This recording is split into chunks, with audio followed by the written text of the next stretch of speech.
Hello les amis, quand j'étais petit, je vivais très bien la solitude, j'avais pas le choix, j'étais tout le temps seul, je connaissais que ça, donc je me suis habitué, j'ai vécu avec. Quand j'étais plus grand, j'ai eu des périodes où c'était difficile pour moi de vivre la solitude, où quand j'étais seul, il y avait des souffrances qui émergeaient des profondeurs de mon esprit, de mes émotions, et qui se réactivaient à ce moment-là. Et comme si le fait d'être seul et d'avoir mon esprit qui n'était pas occupé, de passer du temps vraiment tout seul avec moi-même, j'avais plus l'habitude de le faire, et là, il y avait des souffrances, des démons qui se réactivaient, si je peux dire ça. Et ensuite, maintenant, la solitude, je le vis très bien. Je suis quelqu'un qui adore passer du temps seul, mais aussi qui est pas souvent seul, et je vais vous expliquer un peu quel est mon rapport avec la solitude. Je pense que ça pourra peut-être vous inspirer dans le vôtre, vous donner des clés par rapport à la solitude, vous donner des clés pour mieux vivre la solitude, pour briser la solitude, ou pour vivre plus de solitude en fonction de ce que vous estimez avoir besoin, de ce dont vous estimez avoir besoin dans votre vie.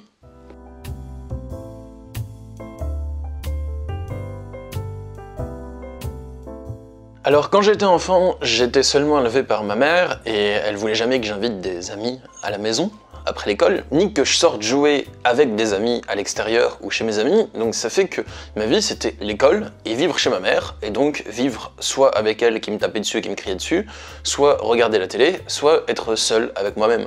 J'étais beaucoup enfermé dans ma chambre, donc je passais du temps seul. Donc je lisais les livres qui squattaient dans ma petite étagère de bibliothèque, et à partir du moment où j'avais lu tous les livres, je les relisais. Ou bien je passais du temps seul avec moi-même. J'ai passé énormément de temps tout seul quand j'étais plus jeune. Ma mère, elle m'enfermait aussi sur la terrasse. Donc je pouvais passer des jours entiers, des fois 24 heures consécutives, enfermé sur la terrasse, assis sur une sorte de dalle de pierre en fait. Donc là j'étais vraiment totalement seul. J'avais aucune occupation. J'avais pas de jouets, pas de livres, bien entendu personne avec qui discuter, rien à faire. J'étais seul avec une bouteille d'eau, des fois même pas de bouteille d'eau, j'étais juste seul. Donc la solitude c'est quelque chose que j'ai appris à côtoyer. La solitude, c'était ma compagne de tout le temps, en fait. Je vivais avec la solitude. Donc je peux pas dire que être seul, c'est quelque chose que j'y vivais mal. C'est plus la séquestration, la privation de nourriture, la privation de sommeil, ce genre de choses que je vivais mal.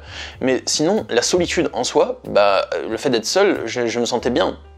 Surtout que quand j'étais petit, je n'aimais pas être avec beaucoup de monde, bruyant, tout ça, enfin, quand il y avait beaucoup de monde, les rares fois où il y en avait, j'allais rapidement m'isoler, même à l'école, à la récré, j'aimais pas jouer au foot, donc ça fait que je squattais toujours avec les mêmes quelques potes qui n'aimaient pas non plus jouer au foot, parce que quand on était en primaire, la plupart des garçons ils jouaient au foot.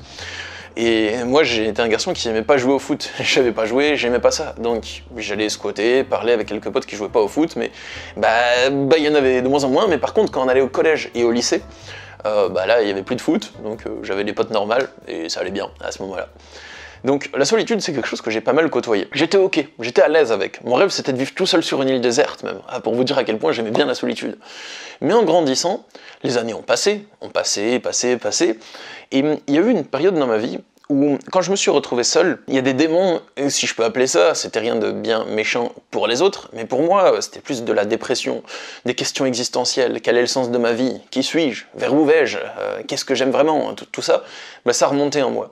Et ces questions existentielles, c'était pas des questions que je me posais de manière sympathique, genre comme si j'allais partir dans une joyeuse quête à la découverte de moi-même, c'était des questions qui étaient écrasantes, obsessionnelles, et qui ne me laissaient pas de place pour être. Donc quand j'étais seul, j'avais des angoisses existentielles qui remontaient, et des fois je passais du temps, tellement j'étais accablé par ces angoisses, à rester sur le lit, et à laisser mes angoisses me tourmenter, allongé sur le lit, en attendant que ça passe. C'était une période de dépression aussi. Je suis quelqu'un qui se pose beaucoup de questions sur la vie, sur où est-ce que je vais, quel est mon moi véritable, tout ça. Enfin, je me pose pas mal de questions sur l'existence, sur la vie. Et ces questions, elles étaient là puissance fois 1000. Elles m'écrasaient. Je trouvais pas de solution sur Internet, donc j'ai dû trouver par moi-même mes propres solutions. Vous pouvez savoir comment j'ai fait pour transcender ça si vous tapez Stan Carré mission de vie ou Stan Carré le sens de la vie sur YouTube. Et vous allez trouver des vidéos où je donne des conseils.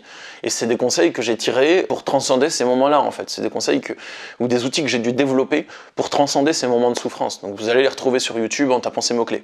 Et si j'y pense, je vous mettrai une petite playlist dans la description avec quelques liens de mes vidéos YouTube en question. Voilà, si j'y pense après, une fois que j'upload la vidéo. Bon, ensuite, je pense qu'on est nombreux à vivre ça. On est nombreux à ce que quand on est seul, il y a des questions existentielles, il y a des angoisses, il y a le sentiment de solitude qui fait peur. Il y a plein de choses difficiles en fait qui remontent. On me le dit souvent en consultation, je rencontre plein de gens qui me disent quand je suis seul, je me sens mal. Quand je suis seul, j'ai peur d'être seul. Tout ça, je l'entends très souvent. Et je pense que quelque chose qui est important pour moi, ça veut pas dire apprendre à vivre seul, parce que sinon vous serez jamais bien avec quelqu'un, ou bien la solution à la dépendance affective, c'est de vivre seul, ou un truc comme ça. Je pense pas comme ça. Mais je pense que ce qui est important, c'est d'apprendre à transcender ces angoisses de la solitude par vous-même. Même si vous êtes en couple avec quelqu'un après, même si vous vivez avec quelqu'un en coloc ou quoi que ce soit, en cohabitation. Mais si vous fuyez les angoisses de la solitude dans la relation, peut-être que ce sera une relation saine avec une gentille personne, je dis pas le contraire, mais ce sera jamais totalement sain pour vous, je pense. Si votre relation sert à ne pas être seul et à apaiser vos angoisses de la solitude, ces mêmes angoisses, elles sont présentes en vous. Et il n'y a peut-être pas que la solitude qui les déclenche. Il y a peut-être d'autres choses dans la vie qui vont déclencher ces angoisses. Un licenciement, un deuil amical ou quelque chose comme ça. Et c'est possible que même dans votre relation de couple, ces angoisses, elles se réveillent. Si votre partenaire de couple, il est là juste pour vous éviter d'affronter vos angoisses, bah, il y a bien un moment où ces angoisses, elles vont peut-être se réveiller. Et donc votre partenaire de couple, est-ce que le couple, il sera toujours valide une fois que vous avez réussi à dépasser vos angoisses par vous-même? Ou est-ce qu'il ne le sera plus? Je sais pas, c'est un mystère. Mais mon conseil, c'est vraiment essayer de dépasser vos angoisses de la solitude, ou vos angoisses qui se réveillent quand vous êtes seul, quelles qu'elles soient, mais de les dépasser par vous-même, ou avec un accompagnement, avec un professionnel de la relation d'aide, mais pas juste en les fuyant dans un couple. C'est mon conseil, parce que sinon, c'est la porte ouverte aux relations toxiques, c'est la porte ouverte aux personnes qui veulent abuser de vous, c'est la porte ouverte à des relations qui vous conviennent pas, mais dans lesquelles vous vous cantonnez parce que vous avez peur de vous retrouver tout seul, alors vous hésitez à rompre alors que la relation vous fait du mal, tout ça. Donc voilà, moi c'est vraiment mon conseil, résolvez vos angoisses de la solitude, et ne fuyez pas la solitude dans la relation, justement. Et ensuite, vous pouvez être en relation avec quelqu'un, ça n'empêche rien, bien entendu. Même si vous êtes en relation avec quelqu'un, vous pouvez essayer de résoudre vos angoisses de la solitude. Ça peut être sympa parce que la solitude, quand vous êtes seul avec vous-même, vous êtes tout seul avec vos angoisses. Donc vous ne pouvez pas les éviter.